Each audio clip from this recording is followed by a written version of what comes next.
मेरे सम्मानित साथियों, जय संविधान, जय भारत, नमस्कार। साथियों, मैं हूं विकास अम्बेडकर जय भीम एकेडमी में आप सभी का स्वागत करता हूं और दिल से आप सबका धन्यवाद करता हूं कि आप सब ने हमें इतना प्यार दिया कि इतने कम समय में जय भीम एकेडमी को इतना काबिल बनाया। साथियों, जो आज का वीडियो है ये गाइडेंस वीडियो के साथ साथ एक मोटिवेशनल वीडियो भी बनने जा रहा है। आज का हमारा वीडियो हमारे इस भारत देश के नौजवान तबके के लिए है। तो सर्वप्रथम मैं आपको बताना चाहता हूँ, मैं इस देश के उस जवान की बात करना चाहता हूँ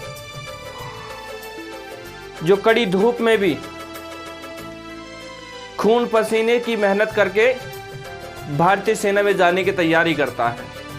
जी हाँ, मैं बात कर रहा हूँ उस नौजवान की जो इंडियन आर्मी की तैयारी करता है। और सबसे पहले अभी एक दुखद घटना मेरे सामने आई थी कि इंडियन आर्मी की तैयारी करने वाले एक नौजवान ने आत्महत्या की। तो साथियों, मैं इतना जानता हूं कि जो बच्चा इंडियन आर्मी की तैयारी करता है वो इतना कायर नहीं होना चाहिए या इतना कायर नहीं होता है वो कि वो आत्महत्या करे। लेकिन समझता हूं मैं उस नौजवान की उस फीलिंग्स को, उसके उस जज्बात को, कि उसने अंतिम शब्दों में भी लिखा कि मैं इस जन्म में तो फौजी नहीं बन पाया, अगले जन्म में फौजी ज़रूर बनूंगा। तो साथियों, मेरे नौजवान साथियों, सोचिए कि उस बच्चे के अंदर कितना जुनून होगा और जिस समय उसने उस घटना को अंजाम दिया तो उसके अंदर कितना दुख होगा। मैं उस नौजवान को सलाम करता हूं, उसके जज्बे को, और अपनी श्रद्धा उसके प्रति समर्पित करता हूं।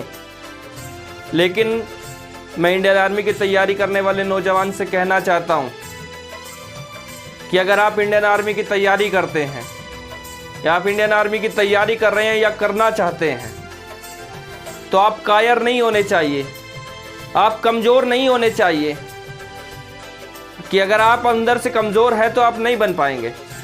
लेकिन अगर आपके अंदर जिद और जुनून है तो आप जो चाहते हैं वो कर जाएंगे। हाँ साथियों, मैं इसलिए कहना चाहता हूँ कि मैं उस दुख को समझता हूँ, उन माँ बाप के उस दुख को समझता हूँ जिन माँ बाप ने अपना लाल खोया है और इस भारत देश ने एक जवान खोया है और इसके जिम्मेदार और कोई नहीं है। आप सब लोग जानते हैं इसका जिम्मेदार है भारत की सरकार। इंडियन आर्मी की तैयारी करने वाला प्रत्येक नौजवान पिछले लगातार लंबे अरसे से मेहनत कर रहा है। 3 साल हो गए, 3 साल हो गए इस देश के अंदर हमारे इस क्षेत्र में कहीं भी कोई सेना भर्ती नहीं हुई और उससे पहले जो भर्ती हुई थी आज तक उसे क्लियर नहीं किया गया।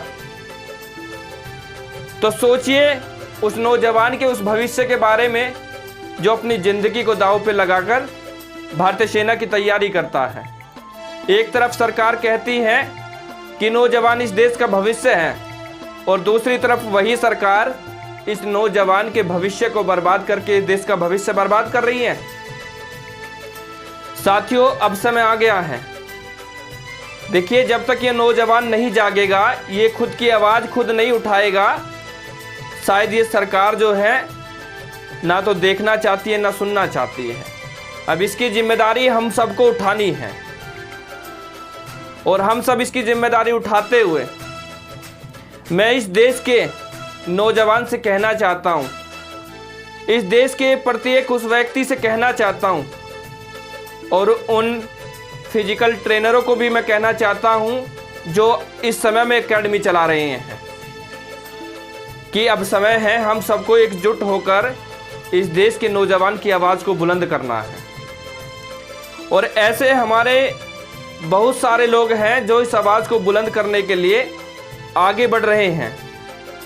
मैं उनके जज्बे को भी सलाम करता हूं। जो फिजिकल एकेडमी संचालक हैं, मैं आए दिन यूट्यूब पर भी वीडियो देखता हूं और तमाम अपडेट मुझे प्राप्त होती है। मैं सलाम करता हूं उनके उस जज्बे को जिन लोगों ने इस देश के नौजवान की आवाज़ को बुलंद करने का निर्णय लिया। और मैं उन तमाम लोगों का समर्थन करता हूं और उनके साथ उनके इस संघर्ष में भागीदारी करने का वादा करता हूं। तो आप सबसे एक बार फिर कहना चाहता हूं, इस देश के युवा से मैं कहना चाहता हूं कि अब समय है, जाग जाओ और इस सोई हुई सरकार को जगाओ, जो ना इस देश के नौजवान को देखना चाहती है, ना सुनना चाहती है और झूठे आश्वासन देकर कहती है कि वो युवाओं को रोजगार दे रहे हैं। पिछले 3 साल से कोई सेना भर्ती नहीं है। सेना भर्ती की तैयारी करने वाला युवा इतना मजबूर हो गया कि वो आंदोलन के लिए भी तैयार बैठा है। तो मैं सरकार से भी दरख्वास्त करूंगा, सरकार से भी मेरी रिक्वेस्ट है कि वो इस देश के नौजवान को अनदेखा अनसुना ना करे, अपने संज्ञान में लेकर इस नौजवान की भविष्य की जिम्मेदारी को उठाए और समय से सेना भर्ती कराए, जिससे इस देश का वो नौजवान तबका जो तैयारी कर सेना भर्ती में जाकर इस देश की सेवा कर कुछ करना चाहता है, अपने सपने को साकार कर अपने माँ बाप के सपने को साकार करना चाहता है। अब इसी के साथ एक और मैसेज मैं आप लोगों को देना चाहता हूँ कि हम सब चाहते हैं कि हम इस देश के युवा उस नौजवान के लिए लड़े, उसकी आवाज़ को बुलंद करें जो आने वाले समय में इस देश का भविष्य होता है। तो सभी साथियों से भी गुजारिश है और सभी उन एकेडमी संचालक महोदय से भी मेरी गुजारिश है कि सब लोग एकजुट होकर ये आवाज़ को बुलंद करेंगे। और वो मैसेज जो मैं आपको देना चाहता था, ऐसी एक महान शख्सियत बहुजन हृदय सम्राट बड़े भाई मंजीत सिंह नौटियाल जी, जो भीम आर्मी के प्रमुख राष्ट्रीय उपाध्यक्ष हैं, उन्होंने इस मुहिम को छेड़ा और हमारे भारत के प्रधानमंत्री को अवगत कराया कि इस देश का युवा इस समय बहुत परेशान है, बेरोजगार हो रहा है, उनका सपना टूट रहा है। सरकार इस चीज़ को अनसुना ना करे, अनदेखा ना करे। और सरकार अभी भी अगर नौजवान को अनदेखा अनसुना करती है तो इस देश का नौजवान इतना कमज़ोर नहीं है, वो इतना नासमझ नहीं है कि सरकार की इन कूटनीतियों को नहीं समझेगा। वो इतना मजबूर और उतारू हो गया है कि इस देश में एक बड़ा आंदोलन करने के लिए भी तैयार बैठा है। इसके लिए भीम आर्मी के प्रमुख राष्ट्रीय उपाध्यक्ष मंजीत सिंह नौटियाल जी ने कदम उठाया और मैं उनके इस सराहनीय कदम का समर्थन करता हूं और उनसे वादा करता हूं कि अंतिम समय तक इस संघर्ष में मैं उनके साथ रहूंगा। और तमाम नौजवान साथियों से भी मैं एक बार फिर कहना चाहता हूं कि ऐसे शख्स के साथ खड़े हो जाइए जो इस देश की आवाज़ को बुलंद करता है, इस नौजवान की आवाज़ को बुलंद करता है। अब एक बार फिर से इस देश के नौजवान और उन सभी एकेडमी संचालक महोदय से मेरी गुजारिश है कि हम सब एक साथ जुट होकर इस सरकार को ये बताने का काम करेंगे कि इस देश का भविष्य नौजवान लिखता है, इस देश का भविष्य नौजवान से होता है। तो साथियों, एक और मैसेज मैं आप लोगों को बता दूं कि हमारी इस एकेडमी के माध्यम से आपको एजुकेशन प्राप्त होती है, एजुकेशन गाइडेंस प्राप्त होता है। उसी के साथ साथ जो बच्चे इंडियन आर्मी की तैयारी करते हैं, सेना भर्ती की तैयारी करते हैं, किसी भी कैंडिडेट के डॉक्यूमेंट में अगर कोई दिक्कत है, मैं जानता हूं कि इनके डॉक्यूमेंट में दिक्कत होती है, किसी भी कैंडिडेट के डॉक्यूमेंट में कोई भी दिक्कत है तो फर्जी व्यक्तियों से बच अपने भाई से कांटेक्ट कर लीजिएगा। अगर आपके डॉक्यूमेंट में कोई भी दिक्कत है तो मैं आपकी 100% मदद करूंगा और आपके डॉक्यूमेंट में हो रही दिक्कत से आपको निजात दिलाऊंगा। ये मेरा आपसे वादा है। अब एक चीज़ और मैं आपको बताना चाहता हूं कि जय भीम एकेडमी के माध्यम से आपको एजुकेशन प्राप्त होती है, एजुकेशन गाइडेंस प्राप्त होता है, लेकिन इसी के साथ हमारे एक और भाई दीपांशु भाई जो टाइगर डिफेंस एकेडमी चला रहे हैं, मैं उनके इस सराहनीय कार्य को भी सलाम करता हूं कि उन्होंने क्या किया हमारे देश के इस युवा के लिए। मैं बताता हूं, हमारे देश का वो नौजवान, वो युवा जो सेना भर्ती में जाने का सपना देखता है, लेकिन कहीं ना कहीं वहाँ जाके हताश होता है कि जब किसी एकेडमी में जाने के लिए उसके पास उतना पेमेंट नहीं होता है, उसके पास उतनी फीस नहीं होती है।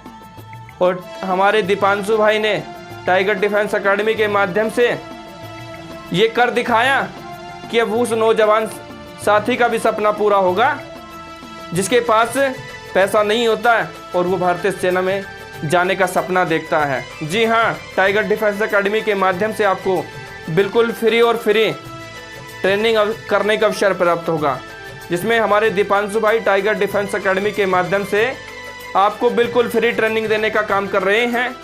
आप हमारी टाइगर डिफेंस एकेडमी के माध्यम से फिजिकल ट्रेनिंग कीजिए और जय भीम एकेडमी के माध्यम से आप अच्छी और उच्च एजुकेशन प्राप्त कीजिए। किसी भी सब्जेक्ट के गाइडेंस को लेकर आप हमें किसी भी समय कॉल कीजिए। आपका भाई हमेशा आपके लिए तैयार है। और जाते जाते एक और बात मैं कहना चाहता हूँ, एजुकेशन को लेकर किसी भी एजुकेशनली संस्था के अंदर हमारे किसी भी कैंडिडेट को, नौजवान को, हमारे समाज के किसी भी बच्चे को कोई परेशानी अगर है किसी भी विद्यालय, यूनिवर्सिटी, शिक्षा संस्था के अंतर्गत, तो आप उस समस्या के लिए हमारे दिए हुए नंबर पर हमें कॉल कीजिए। मैं आपको विश्वास दिलाता हूं और आपसे वादा करता हूं कि आपकी समस्या का समाधान निश्चित होगा। बस आपको हमारे साथ जुड़े रहना है और इस मुहिम, इस संघर्ष को आगे बढ़ाने के लिए हमारे साथ और हमारे बड़े भाई मंजीत सिंह नौटियाल जी के इस संघर्ष में उनके साथ आपको खड़े हो जाना है। इसी के साथ सभी साथियों को जय भीम, जय हिंद।